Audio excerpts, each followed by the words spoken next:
You drown, not by falling into the river, but by staying submerged in it.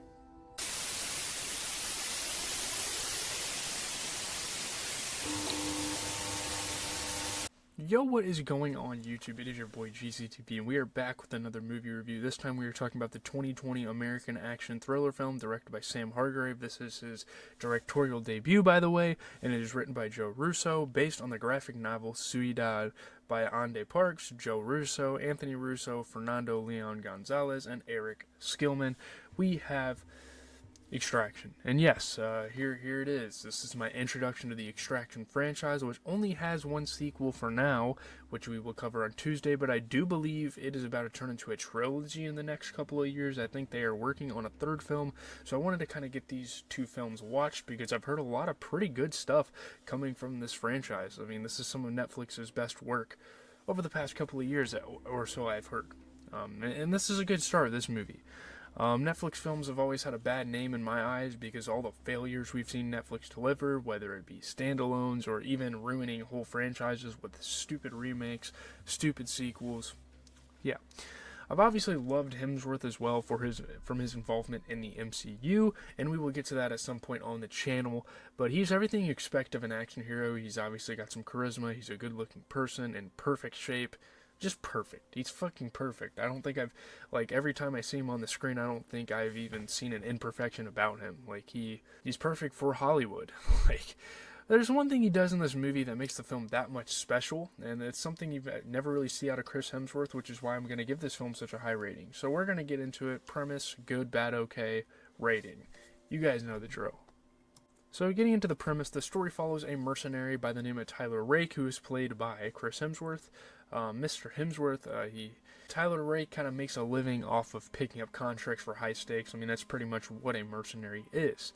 So in this case, we take ourselves to Bangladesh, and all these extraction movies are pretty much following him on a contract. That's going to be the base. It's not necessarily going to be a story. Maybe throughout the films he kind of evolves, his character develops, he learns stuff about life. There's definitely a lot of life lessons to be learned, to be taught in this movie. But in this case, we're in Bangladesh. He must rescue the kidnapped son, Ovi Mahajan, with a great performance from Rudras. I'm not even going to try to pronounce his name, but the guy that plays Ovi Mahajan is great. He has a great performance in this movie. This is obviously the son of a drug kingpin. So this kid and Rake, throughout the film, they start to develop a very close, father and son relationship with each other. And no matter what happens, Rake will never leave this kid behind. And it kind of develops into a very personal, very emotional story about family, about never leaving people you care about behind. It's a really beautiful story. So let's get into the good, the bad, the okay, and then we can rate this thing. And I might bring up John Wick a couple of times in this video just because that's the most recent franchise we've gotten into, but getting into the good, the action is obviously cool. I mean, most action movies of the modern day know how to pull off action scenes to a pretty decent standard. It's obviously not John Wick level, but it's still pretty decent. I would say it's a good part of the film. I mean, for the positives, I mainly want to focus on the scenes in the second act of the film. I feel like the second act is the best part of the film. The action is cool and all, the fights in the end are cool. I mean, obviously they, achieve their goals. Rake does to an extent, but the second act is great. You get Rake and Avi having all sorts of conversations about each other's past. It gets really personal. It gets really intimate between the two. Not in that way, Jesus Christ. I don't like using that word, but this is such a mature series of conversations for a grown adult and a kid to have, and the creators of this film make it feel so natural, and it is executed extremely well. It creates for super emotional moments. It creates, moments you're never going to forget about this movie, and it really showcases guys like Chris Hemsworth. Usually he's like that Arnold Schwarzenegger type of guy. He's that macho action guy that's super egotistical and super masculine and doesn't cry, but it's a beautiful thing for Hemsworth. I mean, the emotions conveyed by Hemsworth, the quotes are great from the kid that I showed at the beginning of the video. Hemsworth is in a role that's put in such a vulnerable position. It brings up his past of losing his kid to lymphoma and now kind of forming this relationship with this kid. It is so awesome. It's so cool when an action movie is able to just seamlessly thread that into a storyline. I think that is great. I'm used to the badass character of Thor, obviously, and even on paper, Rake is supposed to be a badass. He's supposed to be a mercenary, and throughout the movie, he shows that. But he turns this character into a sympathetic hero, which is an angle that you don't see a whole lot of action movies take, but when it happens, it's great. I mean, see, like, Terminator 2 with Arnold being the, I can't remember the T-800 it was at, which one he played, and, you know, him being with that kid and, like, saving him. It's super cool. I love when action movies go in that direction, and that is something that this movie has going for itself super well. So, let's get into the bad. I will give this a really good rating, but it definitely has its flaws. So getting into the bad, I mean, there really isn't that many negatives. I mean, the fight between David Harbour's character Jasper and Rake was pretty dumb. And yes, the whole story of this kid fighting for the crime boss annoys you at times. That's annoying. I can't remember the kid's name that was fighting for this crime boss, but he annoyed the fuck out of me. I mean, how does he shoot Rake right in the neck, barely experienced with anything? I didn't really understand that, why he was such a big threat to Rake. I guess because the crime boss didn't really go out, the mob boss, whatever you want to call him, didn't really go out and fight battles, so they had to have this henchman kid. It puts him in kind of a fucked up spot, because obviously, you know, Rake can't kill him, he doesn't want to kill a kid. But, I don't know, if you're going to shoot someone in the neck, he shouldn't just reappear randomly. I don't know. That was interesting too with the ending. I thought it was kind of cool the way they ended it, but at the same time, it's like this dude just got shot in the neck. Like, I don't know. Maybe I'm just throwing thoughts out there. I get all of this, you know, negatives. The whole white savior trope of a minority character rubs people the wrong way. It's a bit overused. It's a bit forced, especially in action films. And obviously, yeah, the portrayal of these people in Bangladesh, or in Dhaka specifically, it's like controversial is the word. Obviously, there's a lot of controversial things that this movie holds with it.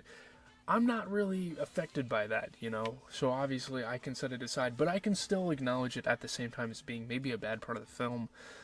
These things don't affect my viewing experience in an extreme enough way to give it a low rating. These are just minor bads, and there's obviously a couple of things we can put in the okay category as well, so let's get into that. So getting into the okay, the death of Saju Rav and just Saju Rav's character in general was okay. Didn't do anything for me. I don't mind it, but they tried to set it up as this emotional moment when Saju Rav got killed, and it's like you're supposed to feel for the guy. And yeah, this guy's a family, you kind of feel bad for him, but he doesn't get enough screen time for me to be affected by his death. I really wish they would have used this character a little more, maybe paired him with Hemsworth, and how, like, maybe even a trio, like the Hemsworth, the kid, and Saju Rav. Maybe they weren't really able to do that, maybe they didn't want to do that.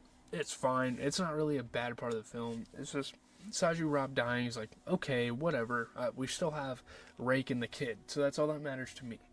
He gets a couple of scenes in the beginning, he gets a couple of phone calls with his wife and kid, and that's really all you see of him. And it's kind of like, well, okay, whatever. But at least with Rake, you get a few scenes where you're sold on him as a person. You realize, like, he's more than just this robotic, super focused, like, assassin, mercenary, whatever you want to call him. But you can't really say the same about Saju Rav. Seems like he's living just to serve someone. The villain, too, isn't really that effective in this film. He doesn't really need to be, though, which is why I throw it in the okay. It's not like, I don't remember the villain's name either. I'm not going to lie, character names, I don't remember a lot of them, which is okay. I still kind of can identify them for what they are in the film. But I wasn't quite sold on the savagery of the villain, I guess, you know.